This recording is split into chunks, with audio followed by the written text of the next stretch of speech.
தித்திக்கின்ற முத்தங்களை பிள்ளையிடம் வாங்கலாம்.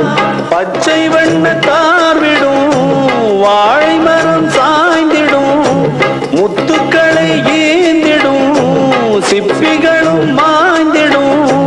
பிள்ளைகளை தாங்கிடும் பெண்மை உயிர் வாழ்ந்திடும். இது தேவன் தீர்ப்பு தான். அம்மா என்னும் வார்த்தை தான் பல அர்த்தம் சொல்கிற வாக்கியம். எல்லோருக்கும் வாய்க்குமா அதை காதால் கேட்கிற பாக்கியம். தேவன் தரும் தாய்மைதான் வேண்டாம் எனும்